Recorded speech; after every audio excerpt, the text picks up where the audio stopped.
Puan Nurul Izzah binti Anwar, Lembah Pantai. Assalamualaikum Tan Sri Yang Dipertua. Soalan saya yang keempat. Terima kasih.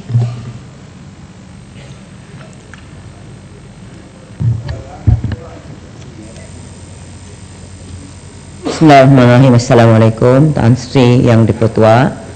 Saya mohon izin untuk menjawab pertanyaan yang berhormat Lembah Pantai pada 7 bulan November 2013 bersekali dengan pertanyaan yang berhormat Pasir Gudang pada 13 November 2013 kerana pertanyaannya saling berkait. Sure.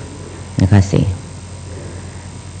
Tan Sri Yang Dipertua, Kementerian Pembangunan Wanita, Keluarga dan Masyarakat amat prihatin dan memandang serius akan kes keganasan rumah tangga yang berlaku di negara ini. Sesungguhnya sebarang konflik dan cabaran rumah tangga perlu diselesaikan dengan cara yang berhemah dan bijak tanpa melibatkan keganasan berbentuk fizikal, psikologi, emosi dan mental, sama ada kepada suami, isteri, anak-anak ataupun keluarga. Berdasarkan statistik Polis Diraja Malaysia (PDRM), jumlah kes keganasan rumah tangga dari tahun 2000 hingga 2012 adalah sebanyak 42,449 kes. Jumlah kes keganasan rumah tangga mengikut tahun adalah seperti berikut. Pada tahun 2000 sebanyak 3.468 kes ataupun 8,17% daripada jumlah keseluruhan. Tahun 2001 sebanyak 3.107 kes ataupun 7,32%. Tahun 2002 sebanyak 2.755 kes ataupun 6,49%. Tahun 2003 sebanyak 2.555 kes ataupun 6,02%. Tahun 2004 sebanyak 3.101 kes ataupun 7,31%. Tahun 2005 sebanyak 3.093 kes ataupun 7,29%. Tahun 2006 sebanyak 3.264 kes atau 7,69%. 2007 3.756 kes ataupun 8,85%. 2008 sebanyak 3.769 kes ataupun 8,88%. 2009 sebanyak 3.643 kes atau 8,58%. 2010 3.173 kes atau 7,47%. 2011 3.277 kes atau 7,72%, dan 2012 3.488 kes ataupun 8,22%. Tan Sri Yang Dipertua, Kementerian dan agensi-agensi di bawahnya melaksanakan program-program pencegahan dan pemulihan kepada mangsa dan mengatasi masalah ini. Antara program pencegahan yang dilaksanakan dan menangani isu berkaitan kes keganasan rumah tangga ialah: pertamanya, membuat pindaan kepada Akta Keganasan Rumah Tangga tahun 1994 yang telah pun berkuasa pada 20 Februari 2012. Yang kedua, pindaan Kanun Keseksaan pada tahun 2006 dengan memasukkan peruntukan baru Seksyen 375A, iaitu keselaan keganasan seksual yang berlaku di antara suami dan isteri dalam perkahwinan yang sah. Yang ketiga, khusus perkahwinan Smart Start. Kementerian melaksanakan program ini bagi membantu pasangan menguruskan konflik dan tekanan. Dari tahun 2006 hingga Ogos 2013, sejumlah 504 program telah dilaksanakan dengan penyertaan selama 17.886 orang peserta, terdiri daripada pasangan yang akan berkahwin dan juga yang baru berkahwin. Yang keempat, program Smart Belanja at LPPKN. Kita menyadari bahawa kemiskinan dan kesempitan keuangan merupakan salah satu daripada punca penceraian dan masalah sosial. Maka program ini adalah bertujuan untuk meningkatkan tahap pemahaman dan kemahiran dalam menguruskan keuangan keluarga secara yang bijak. Dari tahun 2008 hingga Ogos tahun ini, sebanyak 201 program telah dilaksanakan di mana 11.331 orang ahli keluarga telah mendapat manfaatnya. Yang kelima, program keluarga at kerja ataupun parenting at work dengan izin. Melalui program ini, ibu bapa diajar teknik keibubapaan serta kemahiran untuk mengimbangi tanggungjawab terhadap keluarga dan kerjaya. Program ini dijalankan dengan kerjasama agensi kerajaan, pihak swasta serta juga NGO. Yang keenam, khusus ilmu keluarga at LPPKN. Khusus ini juga bertujuan untuk mempromosikan pakej pendidikan keibubapaan mengikut kitaran hidup keluarga berdasarkan kepada kumpulan sasar yang sesuai. Yang ketujuh, seminar literasi undang-undang. Ini bertujuan untuk memberikan pengetahuan dan kesedaran kepada masyarakat mengenai hak-hak mereka dalam aspek perundangan sekiranya berlaku keganasan terhadap mereka. Sehingga kini seramai 6,731 orang peserta di seluruh negara telah pun menyertai program ini. Yang ke-8, seminar menangani kekerasan terhadap wanita telah juga diadakan di seluruh negara yang telah melibatkan 51,775 orang peserta. Termasuklah juga peserta ini adalah kaum lelaki. Yang ke-9, program pengurusan emosi. Program ini memberikan pendedaan mengenai kemahiran asas kaunseling, psikologi, pengurusan keluarga dan teknik pengurusan emosi yang berkesan. Yang ke-10, program yang baru, program wanita anti jenayah ataupun wajah. Ini akan kita adakan pada bulan Disember 2013 bermula nanti di negeri Sarawak dan akan kita teruskan lagi. Di samping itu, kementerian juga menyediakan langkah-langkah pemulihan dalam menangani isu berkaitan kes kekerasan rumah tangga. Antaranya ialah 1. Menyediakan perkhidmatan kaunseling.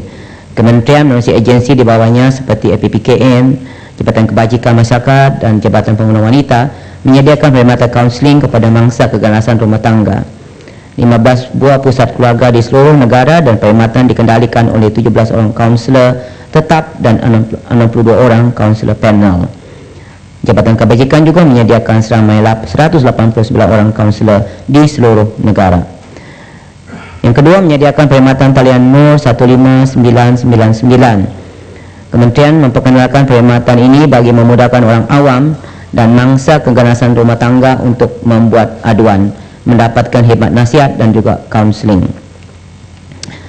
Yang ketiga, menyediakan tempat selamat kepada mangsa keganasan rumah tangga. Sebagai langkah perlindungan kepada mangsa keganasan rumah tangga, Kementerian telah menyediakan sebanyak 41 buah tempat selamat yang dikendalikan oleh Jabatan Kebajikan Masyarakat dan juga pertubuhan bukan kerajaan di seluruh negara. Tan Sri, sebagai kesimpulannya, usaha untuk membentas kes keganasan rumah tangga memerlukan kerjasama bersepadu daripada semua pihak, yaitu agensi-agensi kerajaan, pihak swasta, NGO, ahli akademik dan setiap anggota masyarakat, termasuklah juga ahli-ahli yang berhormat Dewan Yang Mulia ini. Terima kasih. Lembah Pantai. Terima kasih Tan Sri Deputi, terima kasih Hemat Menteri atas jawapan yang diberikan. Saya rujuk kepada statistik yang walaupun memperlihatkan penurunan peringkat awal sejak 2000 hingga 2011, tapi bagi tahun ini sehingga Ogos, saya rujuk kepada kenyataan yang Berhormat Menteri, kes itu bertambah daripada 800 masa yang sama tahun lepas kepada 1,300 lebih untuk wanita dan 930 kes sahaja untuk mangsa lelaki bagi tahun lepas. Jadi ramai yang melihat kementerian memang agak prihatin. Hanya kementerian juga menyatakan dalam isu keganasan rumah tangga, masalah utama adalah masyarakat seakan-akan tidak apa, Tan Sri, tidak begitu prihatin. Jadi masalah utama yang saya dapati adalah peringkat penguatkuasaan undang-undang. Saya rujuk kepada kenyataan yang berhormat tadi, jawapan bahawa kerjasama yang bersepadu dengan agensi-agensi kerajaan kementerian yang lain. Tapi untuk kes yang melibatkan pembunuhan kanak-kanak berumur 3 tahun misalan yang berlaku Oktober tahun ini, pihak pendakwa raya telah mengurangkan atau menurunkan pendakwaan sehingga ibu kepada kanak-kanak tersebut bersama teman lakinya bebas selepas menjalani hukuman hanya 10 tahun penjara daripada hukuman asal, iaitu hukuman mati. Jadi persoalan saya, apakah perancangan kementerian untuk memastikan kementerian lain mengambil serius penguatkuasaan undang-undang ini, menunjukkan bahawa kerajaan tidak toleransi kepada keganasan yang melibatkan anak-anak, ibu dan ayah.